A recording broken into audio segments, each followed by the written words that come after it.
Howdy, everybody. Bob Tallman for No Spin Rodeo. No politics, no BS, just hard-hitting news and rodeo commentary from two of the most trusted sources in our sport. Kendra Santos, Tommy Joe Lucia. Listen up. Here we go. Hello, everybody, and welcome to Las Vegas, Nevada. We're here with No Spin Rodeo. Greg Teagarden, our producer, and the wonderful Kendra Santos and myself, Tommy Joe Lucia. Right here next to the gold carpet, as we have been for 5 days now, I think. Yep. The weather's gorgeous outside, and we gotta ram through this one because you got to get out of here. 42 minutes or something like that. Yeah, got to roll because we opened today's Oatberries Junior Steer Wrestling World Championship out at the Convention Center at the Junior World Finals. So, got to leave on time. Well, and then tomorrow, just so you know, we will not be recording an episode tomorrow of No Spin Rodeo. We'll pick back up on Thursday because of all of the activities. Kendra will be doing her normal journalistic prowess, and I will do a crossover. So if you want to, I'll be doing a crossover at Rump Chat because Hambone, who's the co-host of Rump Chat, will need to be at the Thomas and Mack. So I'll do a crossover with him and then slip over to Flint Rasmussen stage. So all of us nobodies are filling in on Wednesday. So it looks like my Wednesday's busy now. So here we go. Before we start the rodeo, I guess a couple things that I was going to bring up. I don't know the answer to this, but I'm trying to find out. So there was an announcement that there was an extension of the agreement between the PRCA and Las Vegas. 10 years, I think, right? It's 12. 12 years. Was there any money? Never a dollar that I've ever seen. So there's not been any kind of discussions on how that impacts. So I'd be interested in when that information is going to be released. But more importantly, I'm interested if breakaway roping was included in that deal.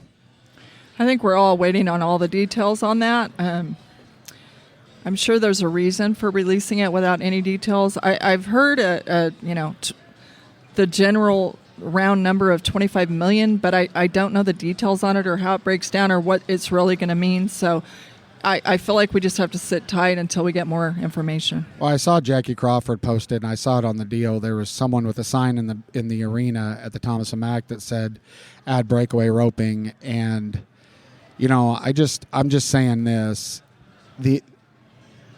we added it at Utah Days of 47 early. We were one of the few that started right off the bat with equal money, and because I think it's a great product. And so we'll see if tradition and growth, who wins on that. But I sure would like to see breakaway in the Thomas and Mack. The only rub I've ever heard as a reason for anyone to of the opinion not to was that insane strict time schedule of getting everyone in and out of the Thomas and Mack and back into the casinos at a very strict time. And I think the breakaway ropers have even said, hey, we can run our event in like 7 minutes or something like that, It is true. So I feel like we need to wait for more facts, right? I agree. Anyway, I would mention that last night was, tough enough to wear pink night, and it's always a fun one. Pink boots on all the time to event horses, pink horn wraps on the team rep and steers, pink chaps on some of the cowboys, pink ropes. The picket man even used pink ropes last night, and some of the cowboys did. It's fun. Oat and I are seated right.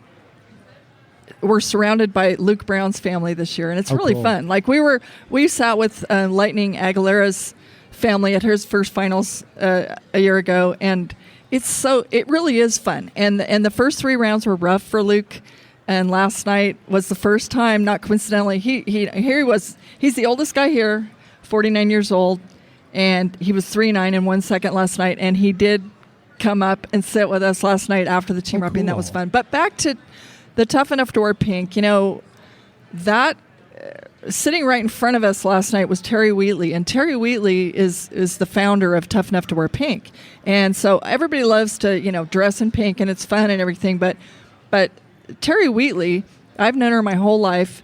She's a cancer survivor. She's the wife of NFR header Jim Wheatley, who's one of my dad's dearest, oldest friends. And she's the mother of NFR header Wade Wheatley. Like, she's married to one, she raised one, and now her grandkids are coming on. And but she is a badass businesswoman. She's a freaking boss in the wine industry.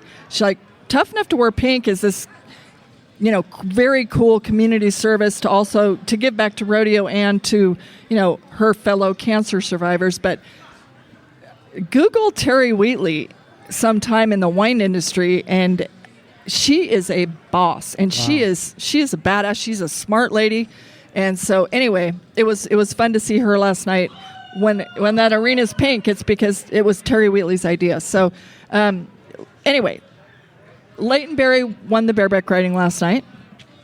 87.5. It was the TV pen.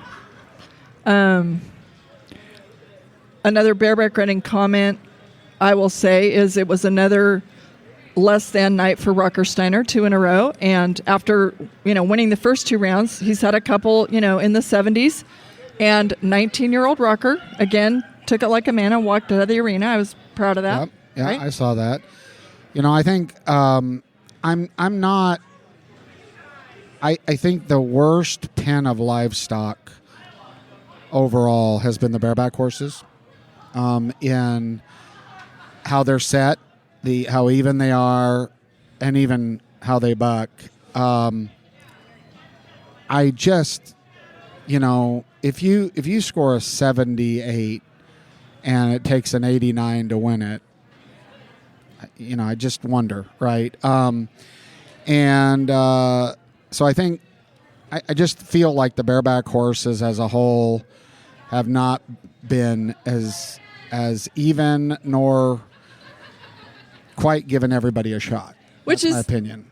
If that is the case, it's a sad thing. This is our Super Bowl, and so. And that's an opinion. That's just me watching.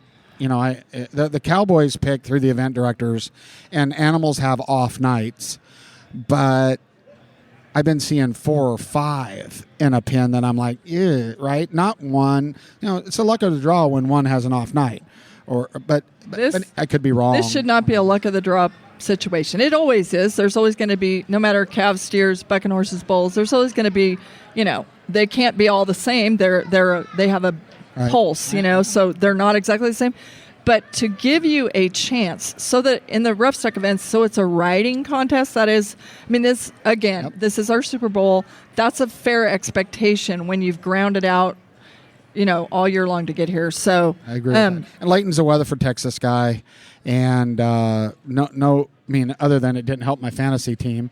I've got Tim O'Connell, and I've known Tim.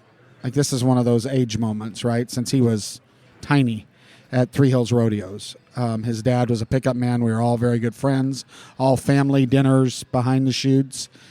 And, I'm just waiting for him to bust it out, right? And it just hasn't happened for him yet. So we'll see how. Well, and the thing, like Leighton, I've gotten to know him a little bit better recently. He is the team captain on AgTruckTrader.com and my son Taylor's on that team, so I've gotten to know him a little bit better. My son is an NFR tie-down roper. Leighton Berry can rope calves. That's right. At a very high level, which that's super. He's really a roper cool. turned bareback rider, and he's overcome major injury to be back here, and watching him warm up is a thing of beauty. So that was fun to see him strike last night. Really fun also before we leave the bareback riding, because I did this research, so I'm going to say it. In the world standings, Keenan Hayes with 322, Rocker with 214, 108K. So we got 108,000.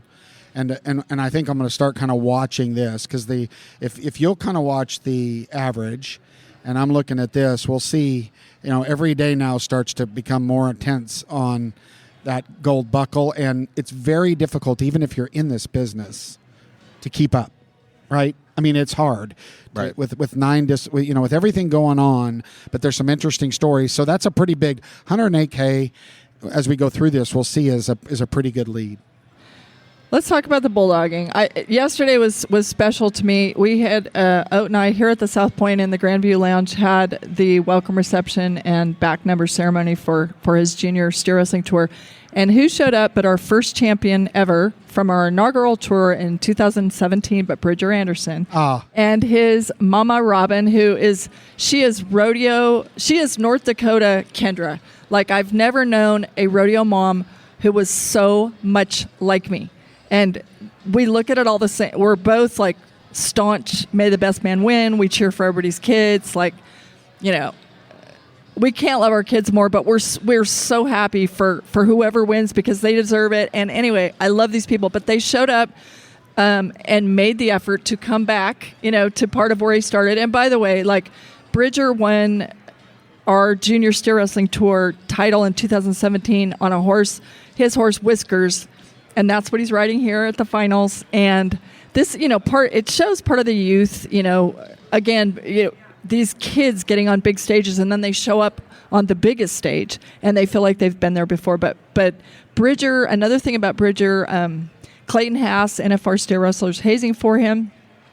This is the camaraderie of the Bulldoggers that he's hazing on Metallica, which Metallica is in the conversation for one of the greatest of all time. Hazing horses, which if hazers are unsung heroes, their horses probably get even less press. But that great horse for, Tyler Pearson to send that horse to help some guys here is pretty special and speaks to how cool the Bulldoggers really are. But Bridger, make no mistake, even the timed event guys, like, he was headed from our welcome reception yesterday to the chiropractor's table.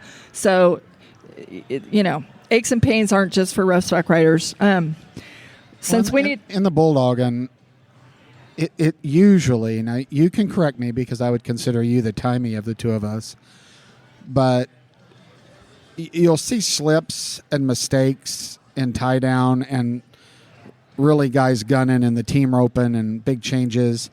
But it always seemed to me that the steer wrestling was kind of the most consistently less amount of slips, like little things that cost you the time. And it just seems like this year, and maybe I'm watching it, but it's been a little more over the board, like a little more unpredictable.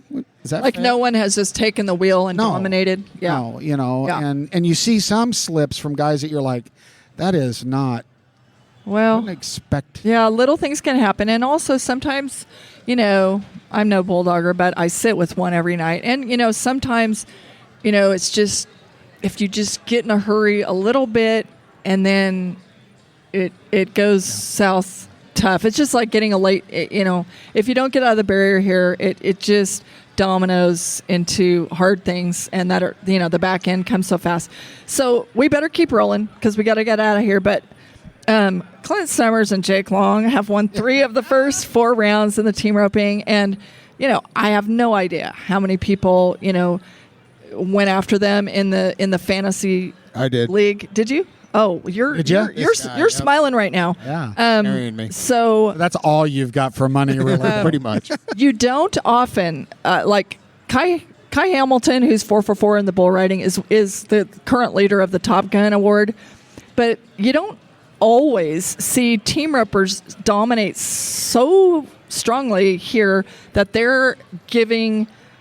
I mean, they're giving him some heat, and to win 3 of 4. I mean, the head horse transmission, Jake's Red Roan heel horse, Roger, like the 5 beating hearts, including the steer. They're all like, it's like synchronized swimming. It's they're dialed in. Now they've drawn good because, if you They've drawn good. Well, I mean, Okay. but there were some steers that when they were getting healed last night were bucking. Yeah, that sucks. for real, bucking. Like, and still these guys get a leg. Wasn't even paying attention. I'm like, are you kidding me? As soon as that steer turned the corner, he jump left, kicks better than some of the bareback horses. Yeah. Kicks. And I just don't. The team roping is one of the events with the highest degree of difficulty here, in part because of the factor of the left wall. And that's hard on, a guy like Dustin Hagusquiza, who's a known, gunslinger. You sling it out there too far, and you can really quickly easily get stuck in that corner and have nowhere to go. And then the steer is like loose, yeah. and it will pull your drawers down. I don't care how good you are in that setup. So that's the one that I really don't. I need earplugs for the armchair quarterbacks who, just because these guys make it look easy does not mean it is, and it's crazy. But anyway, and there's only it's like 6K and 3K in the world standings. Like that's a tight. It's that tight, tight. It is tight race. It is just, great watching. So we better shuffle along to the bronc riding. I'm right behind you. Damian Brennan. Okay, we had. Thursday night, I believe, has always been Canadian night. Last night had to be Aussie night, right? Between Kai Hamilton and Damian Brennan, I thought it was pretty cool. 89 points. That big, stout Roan Bucker, Cancun Moon, TNT Pro Rodeo. I don't know TNT yet, but Cancun Moon. And cool is that Damian is the college rodeo champ. And they said that he won the college rodeo in Stephenville at Tarleton State on that same horse that he won the round on at the NFR. That's pretty cool. Well, and I heard, because it seems like every pin's the eliminator pin, but I must not be. But I think last night, sorry if I'm wrong, was the eliminator pin. And I got a little bit to say about that. So the contestants, through their event reps, picked the animals. It may be a little bit of an issue for them to pick the eliminator pin. I'll tell you why. Because there were some horses last night in the bronc riding that did not have as much trash, but did buck hard, right? Could throw anybody off. But there were more eliminators. There were 3 or 4 that I personally, Tommy Joe would say, that's an eliminator. That horse you're doing everything just to not get thrown off. Like your spur stroke and stuff like that is second because you just want to ride. And if you watch an eliminator pin, in my opinion, and someone gets to spur them for the whole 8 seconds and never gets rocked, something isn't right. And again, I'm not trying to cause any controversy. I just want everybody to have a fair shot. And there were guys that made the most incredible bronc rides you've ever seen for a high 70s, low 80s. And I'm talking about riding something that there's probably 8 in that group that wouldn't have finished it. And so that hurts my heart a little bit. Yeah. Understood. It's like when you see guys just going into pucker up survival mode, just anything to make the whistle. That's really not showing their stuff, right? That got them here that we all want to see. It's tricky. Yeah, and Zeke, I thought Zeke's horse had some junk to him too. I'm not taking away from anybody winning. I just think that as hard as it may be, all of them should be eliminators, which means you're going to have a lower average ride score, which they had a lot of guys thrown off. Mm-hmm. But some of those horses just bucked. They just heavy, hard to ride, but bucked. Anyway, keep going. Okay, so I have to say it, and I will go ahead and tip my hand that Lefty Holman is one of the people that is helping prevent me from having to get a tattoo this year. So I am watching, probably a little extra careful. But Lefty, when my kid wins the college finals in 2014, he was riding Lefty's horse Poncho. I go all the way back with his family. But what I'll say about Lefty last night, him and his white boots and white hat, he was 42 and 36 on the same side. That's a 6-point spread that's pretty wide open on the same side. On the same and again, side. I'm not a judge, and they saw what they saw, and they're fat lady in the cheap seats has, no room to talk. But that's 6 points on the same side is wow, that's a lot. Well, yes, I agree with that, but it won't impact so when we do our analysis of our judges' scores, we take each judge and look at their aggregate scoring on each thing. So my point is, as long as they're consistent. If they're consistent, right? I get that. If he's right. relatively 6 points behind him all the way, the right guy wins. Yes. Now, if you see, the horse turned, he couldn't really see, right, and that's an anomaly, problem. The consistency thing I learned, by the way, from being a Miss Rodeo America judge years ago. It's like, okay, my opinion factors in here as long as I'm consistent.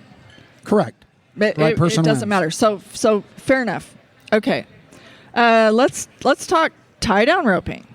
Shad Mayfield strikes 6-9 like Riley Webb the night before. Did you see?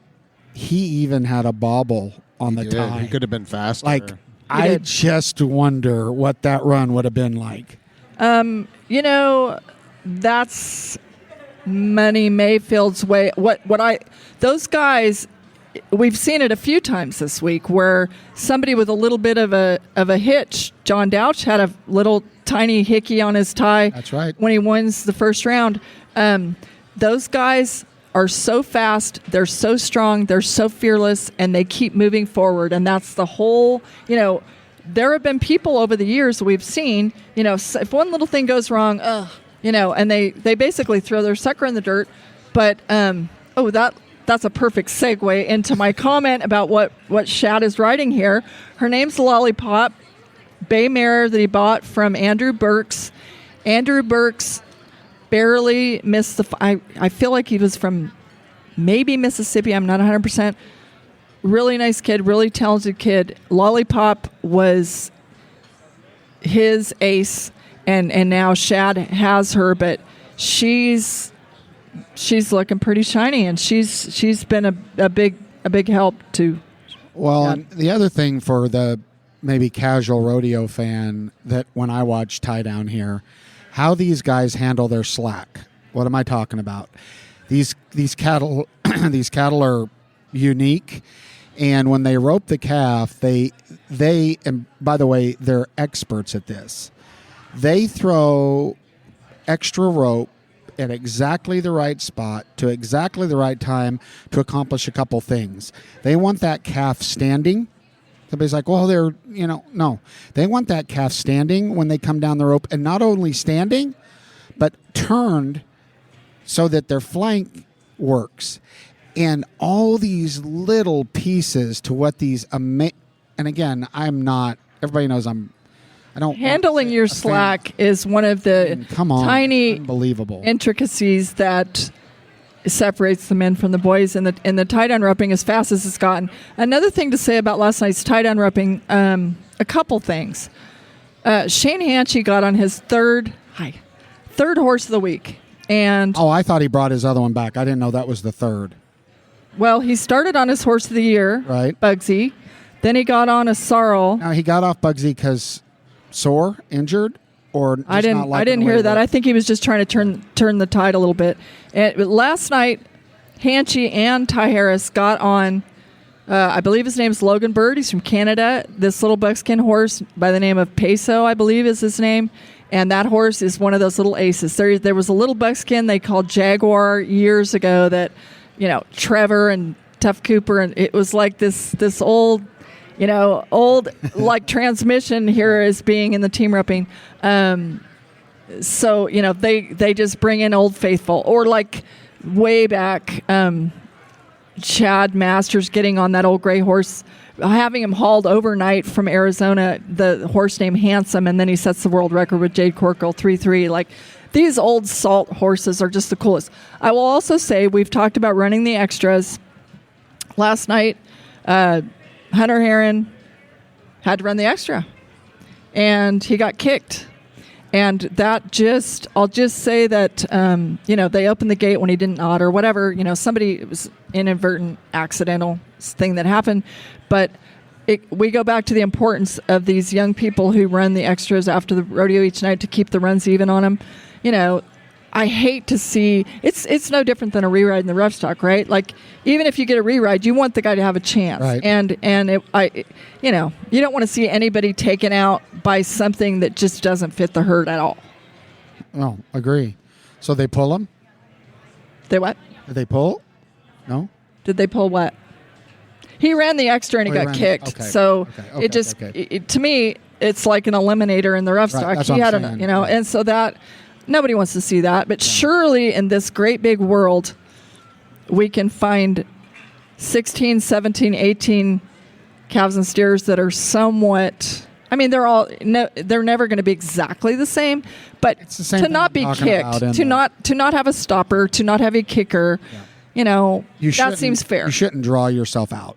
That's just not. This should not be a drawing contest at our Super Bowl. No. Okay. Agreed. Should we talk about Sissy Wynn? Well, yes. I think she's just cute as a bug's ear, and I like her way, and that wasn't an accident. I mean, they better watch out on a serious note. I mean, all the times between top and bottom, right? When you're like you said, when you're talking about less than a blink, right? I mean, unbelievable amount. But boy, she rode good, and now it's all consistency with all of them. I'm proud. I'm happy she's won 2 rounds, and I hope she keeps it up. And that horse, Scoop. Here's what I noticed. I noticed the weird stuff. You get these horses when they come in to the Thomas and Mack, and you can kind of watch the horses that their first time they're kind of in shock, right? And then second couple performances they settle in, they start to act more like themselves in all the disciplines. But what I like to watch is about the 7th and 8th round. There's a set of those animals that are just like us. They're just like us. They're like, okay, I'm over this, right?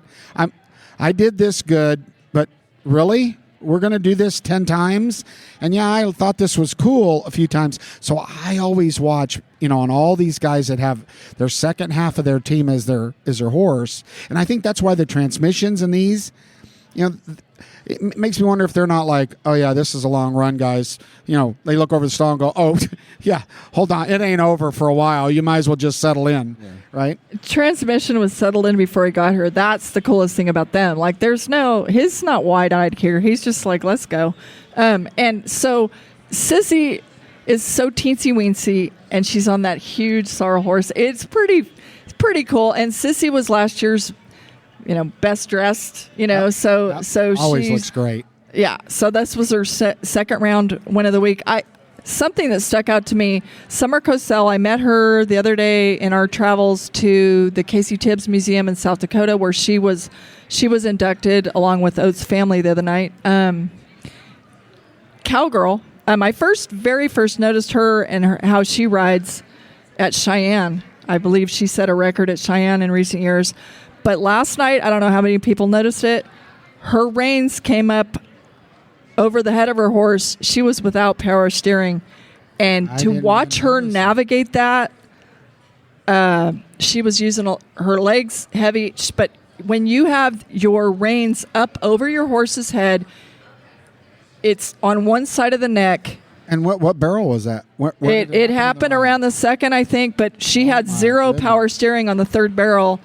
It was not, like Charmaine Scamper spit in the bit, not having anything on his head whatsoever except for the reins around his neck. But I mean, she had she's steering wheel. Horse is no steering wheel.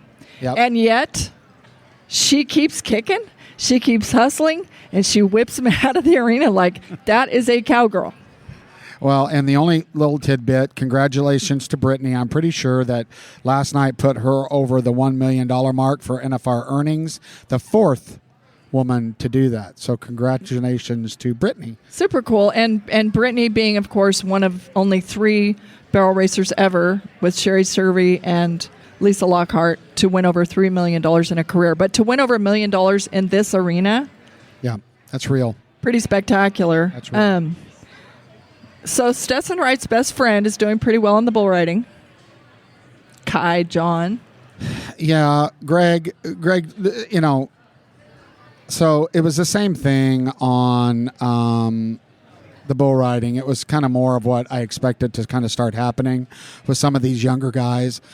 I was really happy to see Sage show his veteran prowess. Expected it kind of with the bull he drew. I don't study who they draw, but that kind of ground money and that situation, the way it was lining out, because don't you have him in fantasy? I do have him in fantasy. Well, So also your be tidies clear, were a little white right then, weren't they? But when he rode, I was pumped because to also be clear, there's a couple things. One, if people don't know it, the bull riders have opted that when there's ground money in recent years, the ground money counts toward the world standings. That's a rather big deal when Kai Hamilton and Sage Kimsey are the only two guys to ride last night.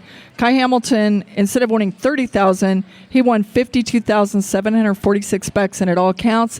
That's a big deal. Here's what's really interesting. When they voted to make that, guess who was against it?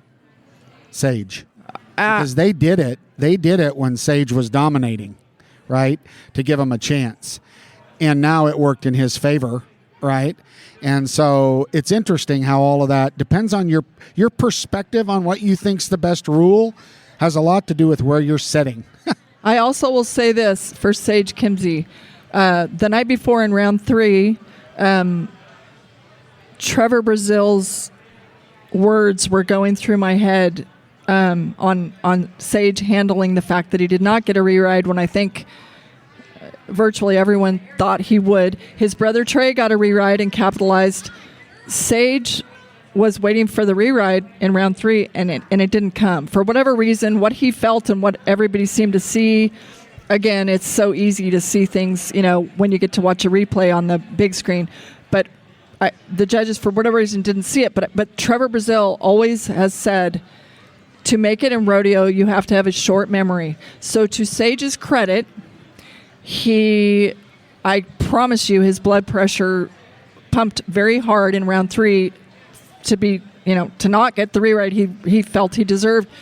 But he came back last night like the champion that he is, let it go, and moved forward. Well, now, have you heard this? I'm not stating this as fact, but I heard that Sage announced on a show here that he's essentially going to go full-time PBR.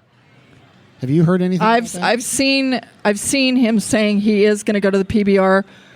Well, he's on a team. I know he's in there. Yeah, but I have seen that he's going to make a big move. But I have not seen any inkling. What I've just heard, not out of his mouth, but through the trees, is that he thinks he can. He still thinks he can win it in the PRCA also. Oh, and I think he can. Which Josh Frost is going for it also in both. That's like make hay while the sun's shining kind of an attitude. Yeah, I get that, but you also have to. The injury factor is the injury through factor, the roof. and also just staying concentrated. Right, you don't get to the NFR without. It's going to be hard to balance both. Okay, come here, because show your face right here. Okay, Jennifer Williams. I'll let you go in 1 minute, but 8 gold buckles in a row for Speed Williams, and now we have superstar Haley Williams.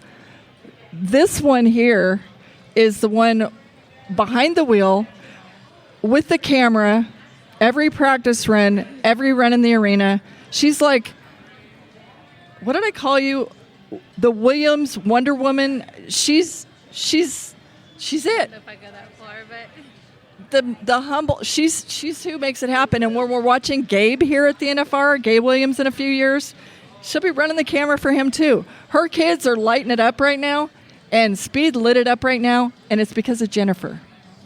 It's always the ones like this that are filling the feed bags. Yes, sir. That are making sure there's something to eat, that are really the backbone of all the buckles. It's just the truth. She's the glue.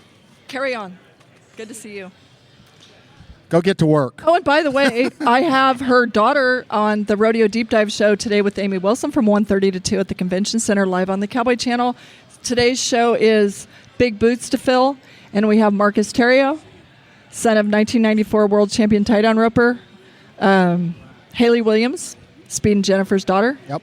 and Trey Kimsey to talk about what it's like to walk around in Sage's big brother shadow. You're doing a really good job with that show. That's a Thank good you. show. I think it's a very really good fun. show. It's been Fun. very good. All right, we've got 5 minutes left. We've kind of run through. Greg, anything on your end? Any feedback? The only feedback we got yesterday was a very nice text from the 252 saying they love listening to us.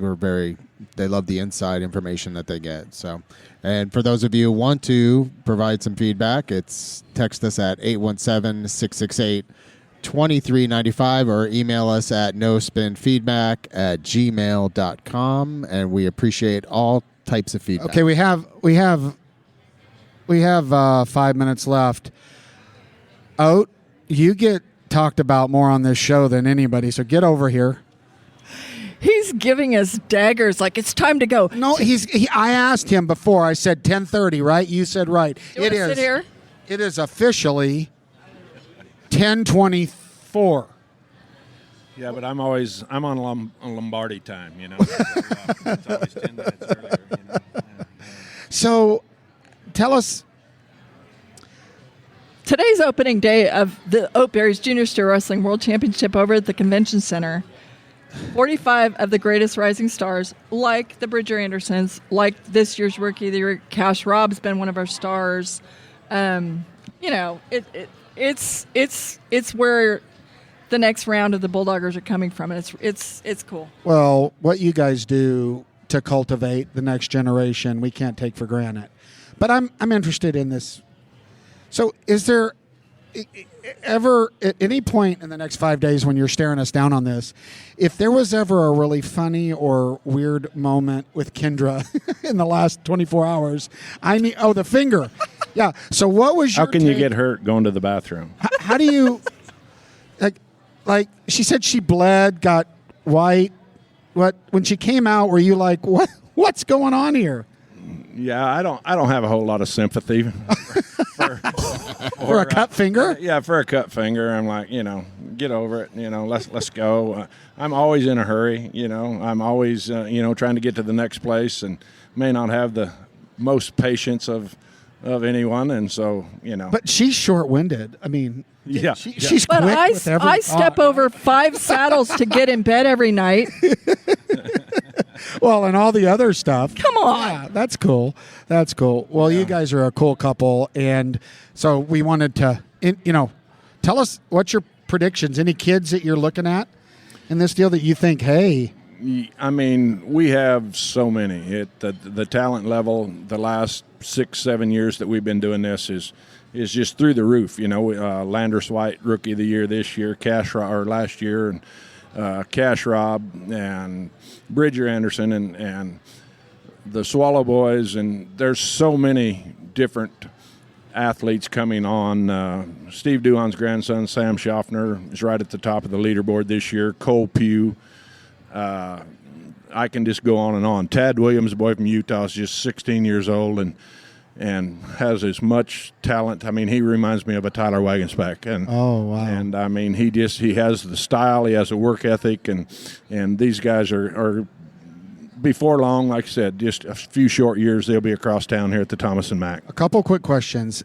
Is there a young hazer that, does it, and is there the horse shuffle? This is what I'm wondering. So not only are these kids learning, but are they bringing their own mounts?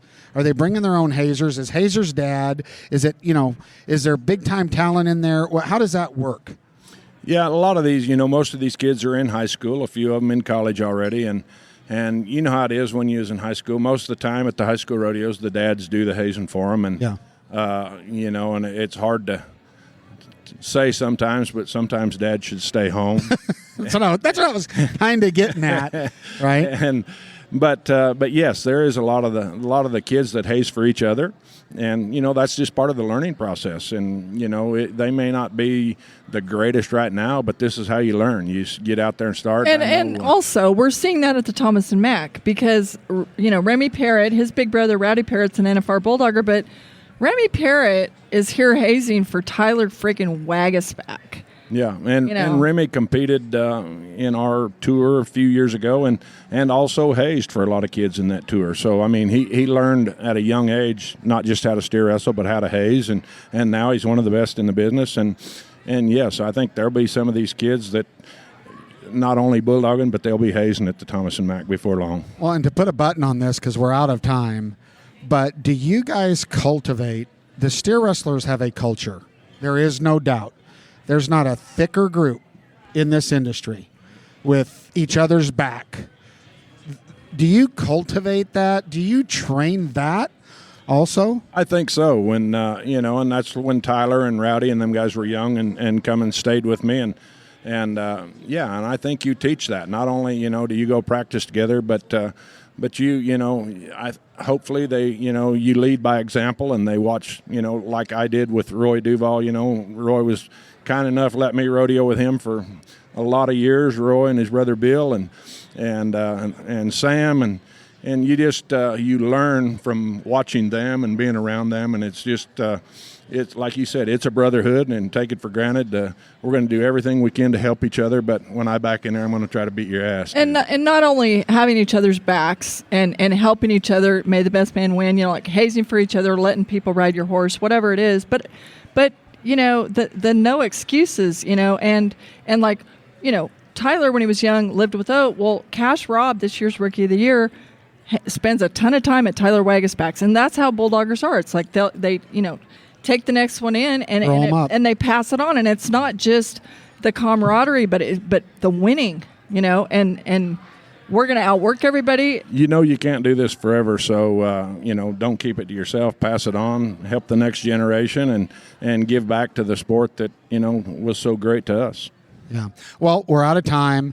Thank you to one of the greats, Oat. He'll be here with us for the next 5 days, making sure we're on time, and we appreciate that.